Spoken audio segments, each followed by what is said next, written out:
하나님의 말씀 보도록 합니다. 요한1서 1장 5절에서 10절까지 말씀입니다. 요한1서 1장 5절에서 10절까지 말씀입니다.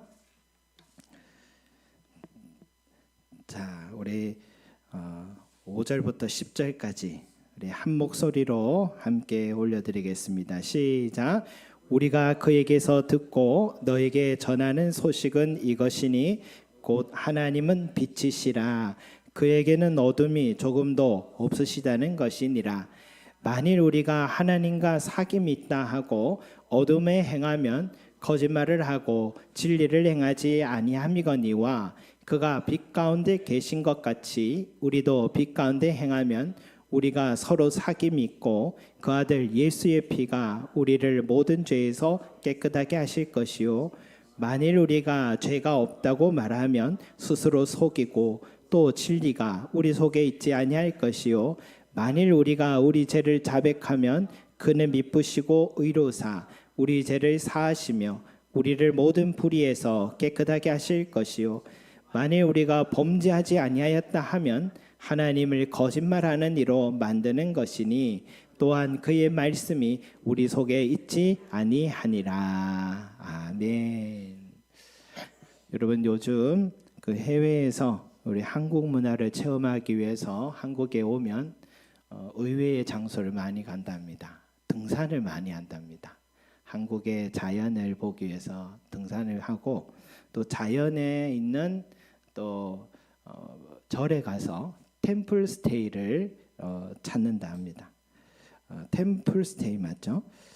그래서 자연과 종교가 일치한 것이 또 외국인들에게는 흥미롭게 다가오고 또 자연 속에서 또 종교적 수양이 색다른 체험이 돼서 또 많이 찾고 있고 그래서 한국 문화가 널리 알려지는 그런 시간인 것 같습니다.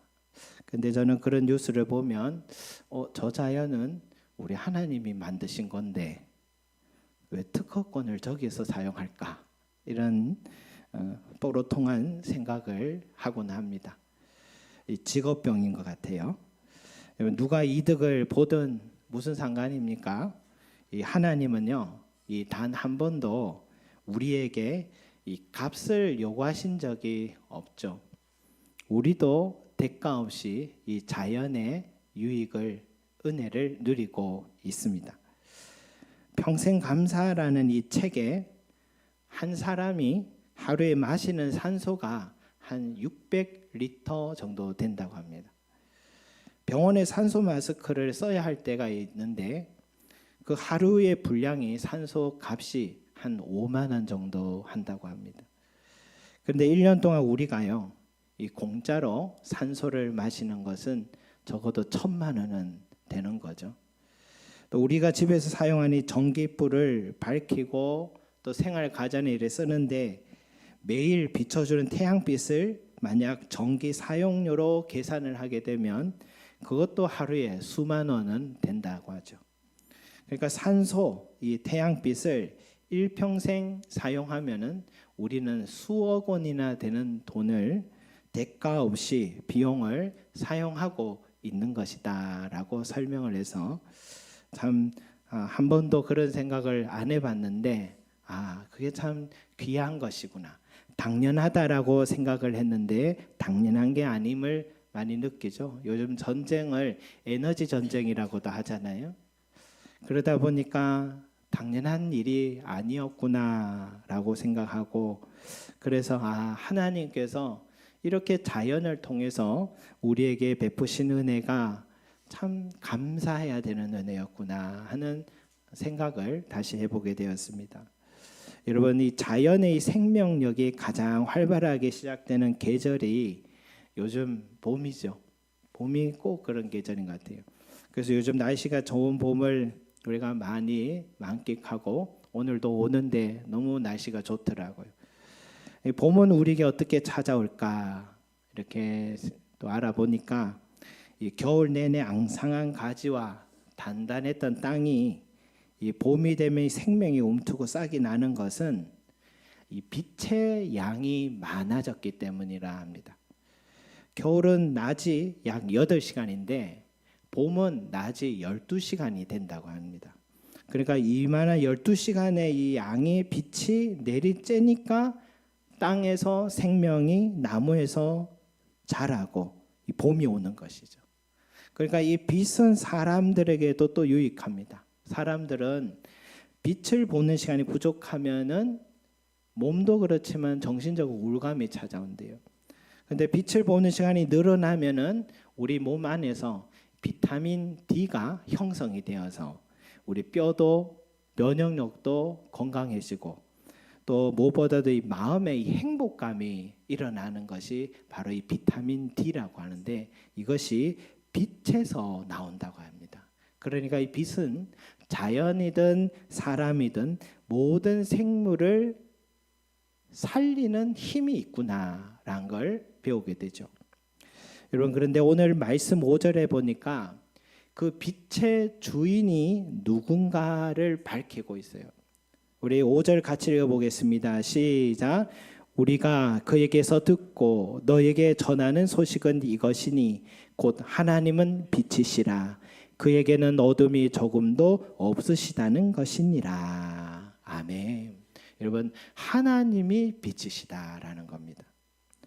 하나님이 빛이기 때문에 이 세상 생명들을 창조하셨고 그리고 지금도 만물이 계속 소생되는 것이 하나님의 빛이었기 때문인 거죠. 그래서 하나님이 빛이기 때문에 어둠의 권세를 이기시고 부활의 생명의 역사를 일으키신 것이죠. 하나님 빛이기 때문에 이 세상이요 죄악으로 어두워 갈 때면은 공의와 정의로 하나님이 빛으로 바로 세우시는 것이죠. 이처럼 하나님 빛이기 때문에요 물질의 세계도 창조하시지만 우리 영혼도 부활과 생명으로 살리는 능력을 나타내셨습니다. 그래서 역사를 보면요 이 세상이 어두워져 갈 때면은 이러다가 세상 망하겠구나 이래 불법이 횡행하고 빈부격차가 더 커져가니 절망의 상태에 갈 때마다 항상 인간의 역사 속에는 개혁이 일어났는데 그 개혁의 중심에는 항상 하나님의 말씀이 중심에 꼭 있었어요. 이 가톨릭이 성 베드로 성당 지으려고 백성들의 면죄부도 팔고요. 또 세례 요한의 해골이다 하면서 해골 하나 갖다 놓고는 이걸 만지면 천국에 500년은 더 살 수 있다고 하기도 하면서요. 정치, 종교적으로 백성들에게서 억압한 그때 이 수도사였던 마틴 루터가 이 성경책을 들고서 구원은 오직 믿음으로만 얻을 수 있다라고 외치면서 종교 개혁을 일으켰던 것이죠. 미국의 노예 해방 운동의 이 전쟁에서 승리한 이 아브라함 링컨 대통령도 정치적 입장보다는 이 성경 말씀의 가치가 그의 가슴에 가득 확신이 있었기 때문입니다. 흑인이었던 마틴 루터 킹 주니어 목사도 모든 인간은 하나님의 형상이다라는 성경 말씀을 들고서 인종차별 철폐 운동을 이루었습니다. 라바공에서도 넬슨 만델라는 억압에서 해방하는 하나님이다라는 성경 말씀을 외치면서 인종차별을 철폐했습니다. 한국도요 일제강점기 때 3.1 운동하다가 경찰에 많이 붙잡혔대요. 그런데 각 다른 종교들은 숫자를 세보니까 종교들이 다양하더라요. 다른 종교들은 한 200명, 300명인데 기독교인 인구는 5,000명이나 되었다고 합니다. 그들은 선교사님들에게 처음 복음을 전해 듣고 성경의 가치관에서 변화를 일으키기 시작하는 거죠. 성경 속에는 부조리, 억압, 어둠의 권세들을요 이 하나님의 밝은 빛으로 밝혀주셨어요. 공의와 정의와 사랑과 자유와 해방의 능력이 나타났기 때문인 것입니다. 그래서 사도 요한은 하나님은 빛이시라 그에게는 어둠이 조금도 없으시도다 라고 말씀하신 겁니다. 성도 여러분 하나님은 빛이심을 믿으시기 바랍니다. 내 삶에요 고난과 시련이 찾아와서 누구든지 그런 상황이면 어둠에 갇히게 됩니다. 낙심이 찾아옵니다. 아무런 길과 대안이 없는 상황에 빠지게 돼요. 그렇다면 그때에 이 말씀 기억하십시오. 하나님은 빛이시라. 그에게는 어둠이 조금도 없으시도다. 이 말씀을 가까이 하십시오. 그러면 내가 하나님을 가까이 할 때 그 빛 가까이로 가면 내 안에 어둠이 떠나가기 시작하고요. 내 묶인 삶이 철회되기 시작하고 무너진 삶이 회복되는 생명의 역사들을 경험하게 될 것입니다. 또 여러분, 하나님은 빛이라는 말씀은 우리 삶에 어떤 의미가 있느냐. 우리 6절 7절을 같이 읽어봅니다. 시작. 만일 우리가 하나님과 사귐이 있다 하고 어둠에 행하면 거짓말을 하고 진리를 행하지 아니함이거니와 그가 빛 가운데 계신 것 같이 우리도 빛 가운데 행하면 우리가 서로 사귐이 있고 그 아들 예수의 피가 우리를 모든 죄에서 깨끗하게 하실 것이요. 아멘. 여러분, 이 말씀은 하나님의 자녀라면 하나님이 빛이 되신 것처럼 자녀인 우리도 빛 가운데 행하는 자가 되어야 한다라는 뜻이죠. 그런데 여러분, 빛 가운데 행한다는 게 뭘까요? 이 사람이 죄를 지을 때는 언제 죄를 짓습니까? 밝은 대낮이 아닙니다. 어두운 밤에 죄를 짓습니다. 그래서 예수님도 한밤에 자기를 잡으러 온 그 대제사장의 군인들을 향하여 이렇게 말했죠. 내가 날마다 너희와 함께 성전에 있을 때에 내게 손을 대지 아니하였도다. 그러나 이제는 너희 때요 어둠의 권세로다 하시더라 라고 하셨듯이, 밝은 낮에는 불법을 행하지 못하던 자들이요 이 밤이 되면 과감하게 불법을 행하는 인간의 본성을 지적하신 말씀이기도 하죠. 여러분, 오늘 세상은 밤이고 낮이고 없는 것 같습니다. 구분도 없이 불법을 행하는 것 같아요. 눈을 뜬 채로 코베어 간다라는 속담 그대로입니다. 요즘 전화가 오고 문자가 얼마나 하루에도 셀 수 없이 오죠. 대부분은 받지 말아야 할 번호입니다. 모르는 번호는 받지 말아야 합니다. 문자를 누르는 순간 내 모든 정보를 빼앗아 가서 큰 피해를 당하는 사건들을 주위에서 듣게 되죠. 또 내 가족의 목소리를 똑같이 만들어서 급하다며 돈을 요구하는 그런 속임수도 종종 들립니다. 지금 전쟁들이 여기저기 일어나는데요. 전쟁 당사자국들이 발표하는 정보 뉴스 들으면은 서로 말이 달라요. 뭐가 진실인지 잘 모르겠습니다. 지금은 그런 말도 해요. 이런 거짓 뉴스도 다 이기는 전쟁 전략이다. 그렇게 얘기를 하는 거예요. 유튜브에서는요, 이 약이 몇 주 안에 효과가 없으면 자기 전 재산을 걸겠다며 능청스럽게 말하고 있습니다. 그렇지 않아도 발뺌합니다. 이런 거짓이 난무한 세상 속에서요, 우리에게 오늘 말씀은 빛 가운데 행하라. 빛 가운데 행하라고 얘기하세요. 왜? 하나님의 자녀이기 때문이에요. 하나님이 빛이시기 때문에 그 빛 안에서 선함과 진실함이 가득하기 때문에 우리도 그분의 형상 닮은 자녀라면 선함과 진실함으로 살아야 한다라는 것이죠. 여러분, 우리 생활 속에서 선함과 진실함으로 산다. 쉬운 게 아닙니다. 왜냐하면은 적당한 거짓은 필요하기 때문입니다.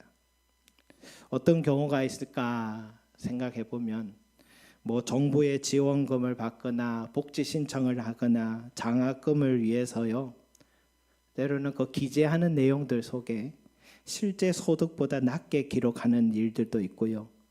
또 실제 함께 살고 있는데 분리 세대로 기재하기도 하고요. 주소를 다르게 기재하기도 합니다. 또 개인 기업들은 담합 행위를 하기도 하고요. 그러니까 누구나 다 하는 일이라면서 이거는 괜찮다, 요 정도는 거짓은 괜찮다라고 아무렇지 않게 행하는 일들이 우리 그리스도인들도 얼마든지 있죠.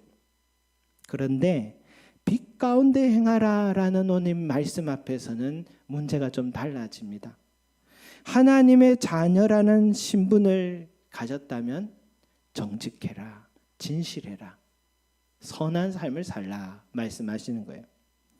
그러나 여러분, 우리가 하나님의 자녀라는 신분 속에서도요, 여전히 어둠 속에 행하는 습관이 바뀌지 않은 그리스도인들이 있습니다. 우리는 그런 사람들 보면 저런 사람도 천국 갈까? 이런 생각이 들 때가 있어요. 저런 사람도 천국 가면 난 저런 천국 안 갈래. 그렇게 얘기하는 사람도 있죠. 여러분, 그건요, 그들이 구원받지 못함 때문이 아니고 하나님의 자녀긴 한데 하나님과 전혀 이 사귐이 없는 삶이었기 때문인 것이죠. 자녀의 신분도 중요한데 이 하나님과의 사귐은 또한 중요합니다. 이 부모에게 자녀가 있는데요, 일평생 한 번도 찾지 않던 자녀가 유산을 찾으려고 하는 자녀가 간혹 뉴스에 들리잖아요. 그건 부모의 사귐의 관계가 전혀 없는 자녀다라고 말할 수 있죠. 마찬가지입니다. 우리가 어려울 때만 하나님을 찾는 그리스도인들이 가능합니다. 그는 자신의 신분은 있는지 몰라도 자녀의 신분은 있는지 모르지만 이 하나님과 사귐의 관계에 있어서는 물음표를 한번 던져봐야 되는 거예요. 여러분, 우리가 예수를 믿고 하나님 자녀가 됐다면요, 이제 우리가 해야 될 것은 하나님과 사귐의 관계를 계속해 맺어가려고 힘써야 합니다. 그래야지만이 빛 가운데 행하라라는 이 삶이 가능하기 때문이에요. 그 예로요, 모세가 시내산에 십계명을 받기 위해서 거기에서 두 돌판을 받아서 이제 내려왔는데 사람들이 모세 얼굴을 못 봐요. 왜냐? 그 얼굴에 피부에 광채가 났다는 겁니다. 그래서 수건으로 그 얼굴을 가려서 사람들과 대화를 할 수 있었답니다. 그 얼굴의 빛이 뭐냐? 그가 하나님의 빛 안에 있었기 때문에 하나님과 사귐의 관계를 가지면 가질수록 그 얼굴과 그 삶의 빛 가운데 나타나고 행하게 되는 이유인 것입니다. 하나님과 사귐의 관계를 여러분 그러면 어떻게 가지느냐? 예수님은요, 사역 가운데서도 밤이고 새벽 미명이고 한적한 곳으로 가셔서 이 하나님의 빛 가운데 머무는 시간, 그 시간을 소중하게 여기셨습니다. 아무리 바쁜 사역이 있으셔도요, 하나님과의 사귐의 시간을 가장 먼저, 그러나 빠지지 않고 항상 가지셨습니다. 초대교회 성도들은 성전에 모이기를 힘썼다라고 사도행전 2장에 나와요. 그들이 모이면 뭐 했냐면 이거였어요. 그들이 사도의 가르침을 받아 서로 교제하고 떡을 떼며 오로지 기도하기를 힘쓰니라. 사도의 가르침은 이 말씀의 시간을 말합니다. 성도 또 서로 교제하고 떡을 떼면 성도의 교제를 말한 겁니다. 떡을 뗐다니까 먹는 떡을 뗐다고 하는 말도 맞는데 그 떡은 예수님의 살이요 피를 기념하는 그런 떡이에요. 그러니까 예수 그리스도를 중심으로 서로 교제한 것이 성도의 교제인 거죠. 그리고 그들은 오로지 기도하기에 힘을 썼다. 그러니까 초대교회 성도들은 말씀과 성도의 교제와 기도, 이것이 하나님과의 사귐을 갖는 방식으로 나타난 것입니다. 하나님과의 사귐을 깊이 그들이 가지니까 그들은 하나님의 빛 가운데 행하기 시작하는데 어떤 일이 나타나냐면 기사와 표적이 많이 나타났다고 합니다. 병을 고치는 역사, 귀신을 쫓는 역사, 마음이 묶여있던 자들이 자유하는 역사들이 눈앞에 펼쳐지기 시작하는 것입니다. 성도 여러분, 우리 교회가 말씀과 성도의 교제와 오로지 기도하기 원함을 통하여서 우리 교회에도 이런 놀라운 기사와 표적들이 나타나는 교회가 되길 소망합니다. 그것은 자연스러운 결과입니다, 여러분. 그런데 이런 놀라운 기적만, 또 표면적 기적만 나타난 게 아닙니다. 사람들이 변하기 시작하는 거예요. 자기 중심적이고 이기적이던 사람들이 이제 주변의 다른 형제 자매를 살피기 시작하고 그들을 위해서 내가 무엇을 할 것인가, 도울 수 있는 게 뭘까 찾기 시작한 사람으로 변하기 시작하는데, 사도행전 2장에 이런 말씀이 있어요. 모든 물건을 서로 통용하고 마음껏 써라, 마음껏 써라 하면서 재산과 소유를 팔아서 각 사람의 필요를 따라 나눠 주더라라는 거예요. 내게 이만큼 있으니까, 내 먹고 살 것 이만큼 충분하니까 나머지는 다른 사람들을 도와주기 시작하더라는 겁니다. 여러분, 이것이 빛 가운데 행하는 삶이 나타난 현상인 것입니다. 여러분, 우리가 빛 가운데 행하라라는 이런 말씀 들으면은 내가 어떻게 살아야 될까 부담이 돼요. 그런데 이걸 내가 그리스도인이니까 오늘 이 말씀 들었으니까 이렇게 해야지라고 하면은 그거는 율법주의가 되는 것입니다. 근데 빛 가운데 행하는 삶은요, 순서가 바뀌어야 합니다. 먼저는 하나님과의 사귐의 삶이 먼저 시작돼야 되고요. 그 다음 말씀, 성도의 교제, 기도가 먼저 생활화되면, 그러면 자연히 성령의 역사들이 나타나고 내 안에서부터 선하고 진실하고 정직한, 또 다른 사람을 사랑하는 삶으로 변화되기 시작하는 것입니다. 우리 교회가 이 하나님과의 사귐이 깊어지므로 이러한 빛을 행하는 자들이 되시기를 소망합니다. 아멘. 마지막으로요, 이 하나님은 빛이시다, 그에게는 어둠이 조금도 없으시다라는 뜻은, 우리는 죄로 인해서요 어둠에 갇혀 있던 사람들이에요. 그런데 이 빛 대신 예수님께서 우리를 구원하기 위해 오셨다라는 뜻을 포함하고 있는 말씀입니다. 그래서 요한복음 1장 9절 12절에요. 참빛 곧 세상에 와서 각 사람에게 비추는 빛이 있었나니 영접하는 자 곧 그 이름을 믿는 자들에게는 하나님의 자녀가 되는 권세를 주셨으니 라고 말씀하셨어요. 빛은 예수 그리스도십니다. 예수 그리스도를 우리가 모시는 순간, 영접하는 순간 우리는 모든 죄가 깨끗함을 받고 하나님의 자녀가 되는 권세를 주셨다. 성경책의 역사상 또 지금까지도 가장 많은 사람들에게 읽혀지고 있는 영원한 베스트셀러입니다. 그거는 누구도 부인 못하는 사실이에요. 만약에 히브리인들에게만 진리였고 또 저기 서구의 중세 시절까지만 진리였다면 이 성경책은 저 도서관 구석에서나 찾아볼 수 있는 그런 책이었을 것 같아요. 우리 책방 대표인 고혜윤 집사님에게 들은 이야기인데, 우리나라만 해도요 이 성경책이 종류가 1000종이랍니다. 1000종이 넘는데요. 저도 그냥 많이 있는 건 알겠는데 그 정도로 많았는지 몰랐습니다. 그런 이야기를 봐도 성경은 베스트셀러구나 하는 생각이 들어요. 왜 지금까지 성경 말씀이 시대와 민족을 초월해서 읽혀지고 있는 걸까?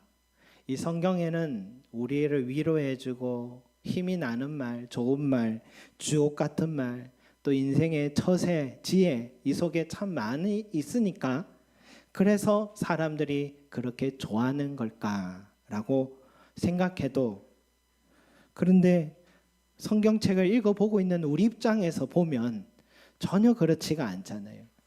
이 성경이 우리에게 듣기 좋은 말 해주는 책은 분명히 아니다는 걸 알아요. 여러분, 누가 지나가다가 나에게 당신은 죄인입니다, 죄인이니까 지옥불에 들어갈 것입니다, 그 말 사실이어도 그 말 내가 들으면 가만히 있을 사람 누가 있겠습니까? 멀리하거나 명예훼손으로 고발하겠죠. 근데 성경은요, 한사코 우리가 죄인이라고, 이 악한 자라고 그런 말해요. 예수님의 평가는 더 잔인합니다. 사람의 마음에서 나온 것은 악한 생각, 음란, 도둑질, 살인, 간음, 탐욕, 악독, 속임, 음탕, 질투, 비방, 교만과 우매함이니 이 모든 악한 것이 다 속에서 나와서 사람을 더럽게 하느니라. 여러분, 우리가 그래 악할까?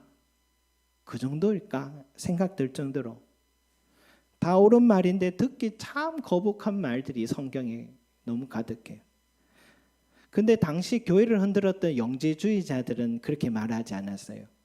우리 인간이 악하다 하지 않고 그들은 선하다고, 충분한 능력을 갖고 있다고, 우리 인간이 스스로 구원할 수 있는 자라고, 스스로 구원할 수 있는 신적인 능력도 갖고 있다고.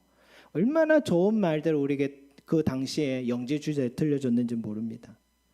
그래서 오늘 말씀의 8절 10절을 보면은 8절의 시작 10절에도 보면 다 만일이라는 단어를 시작하는데 8절에 뭐랍니까? 만일 우리가 죄 없다고 말하면, 10절에는요 만일 우리가 범죄하지 아니하였다고 하면. 여러분, 이 말들은 어디가서 나왔냐면 영지주의자들이 한 말들이 지금 얘기하는 거예요. 그러나 한번 생각해 보십시오. 내 몸을 진단하고 희망적인 말을 해주는 의사가 있습니다. 우리는 그런 의사를 만나면 기분이 좋고 고맙고 참 좋은 의사라고 합니다. 그런데 내 상태가 지금 심각한 절망적인 상태인데 의사가 괜찮다라고 희망의 말을 해준다면 그 의사는 좋은 의사만은 아닙니다. 좋은 의사는 환자가 충격받더라도 환자가 심각한 상황을 인지하게 해주고 지금이라도 환부에 과감하게 메스를 드는 그 의사를 우리는 좋은 의사라고 말하는 거죠. 성경의 선지자들 중에도요, 하나님의 그 민족에게 하나님 진노가 바로 코앞에 있는데도 왕과 백성들에게 질책하거나 죄를 회개하고 깨어내야 된다고 말하기보다는 괜찮다, 참 잘하고 있다 하는 희망의 말을 해주는 선지자가 있는데, 그런 선지자들을 성경에서는 거짓 선지자라고 합니다. 참 선지자는요, 백성과 임금들이 듣기 거북하지만 불편해도 하나님의 진노 아래 있으니 지금 당장 회개하고 하나님께 돌아오라고 외치다가 죽기도 하는 그 선지자들을 참 선지자라고 말하는 겁니다.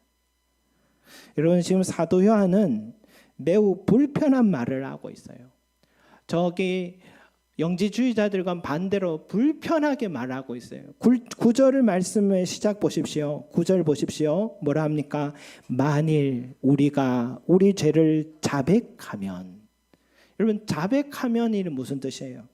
누가 강요해서가 아니에요. 스스로 자신의 죄를 인정하고 고백하면 이런 뜻이잖아요. 스스로 내가 죄로 인해 어둠 속에 있다는 것을 인정한다는 겁니다. 내가 가망 없는 존재라는 것을 인정한다는 겁니다. 이게 우리가 우리 죄를 자백하면이라는 뜻이에요. 그러나 사도 요한은 이 심각한 절망의 말 속에서 그 다음에 소망의 말을 전해주고 있어요. 어떻게 합니까? 그는 미쁘시고 의로우사. 그라는 것은 하나님을 말하는 거예요. 하나님의 성품은 미쁘시고 의로운 분이다라는 거예요. 의롭다는 것은 거룩해서 감히 죄인된 우리가 범접할 수 없는 존재라는 거예요. 한편 미쁘시다는 것은 뭐냐면 신뢰할 만하다, 변함없는 분이시다, 약속은 반드시 지키시는 분이시다, 이런 뜻이에요. 풀어보면 우리는 감히 하나님의 의로움에 범접할 수 없는 죄인이고 그런 존재지만 하나님은 미쁘신 분이어서 변함없이 우리를 사랑하시는 분이어서 그 미쁘심으로 인하여서 우리를 반드시 구원하신다라는 약속의 말씀인 것입니다. 어떻게 해요? 그 다음 나오죠. 우리 죄를 사하시며 우리를 모든 불의에서 깨끗하게 하실 것이요. 아멘. 여러분, 자신이 죄인임을 자백하는 자에게만 빛이신 하나님이 다가오셔서 예수 그리스도의 피로 모든 죄를 사하여 주시고 깨끗하게 하시고 그 예수의 피로 말미암아 우리를 의롭다 하신다, 이 말씀인 겁니다. 사도 요한은 오늘 이 말씀을 통해서 오늘 우리에게 선택의 권리를 던지고 있습니다. 두 가지 길을 제시하고 있어요. 하나는 영지주의자들처럼 오늘날 사람들처럼 나는 죄가 없다 하여 나를 구원하기 위해 빛으로 오신 하나님을 거절하는 삶을 살 것인가, 아니면 내가 죄인임을 고백하고 빛으로 오신 하나님을 받아들일 것인가. 바라기는 오늘 이 자리에 계신 우리 모든 성도들은요, 먹기는 쓰고 듣기는 불편한 진리인 이 성경 말씀을 택하시기를 소망합니다. 하나님은 빛이시라 어둠이 조금도 없으시다라는 이 말씀을 믿으시고 내 삶이 힘들고 어려울 때마다 빛 대신 하나님께로 달려가시를 소망합니다. 또 내 힘으로는 빛으로 행하는 삶을 이룰 수 없음을 깨닫고 하나님과의 깊은 사귐의 관계를 우선으로 해서 하나님의 빛이 내 삶을 통해 반사되는 자가 되시기를 소망합니다.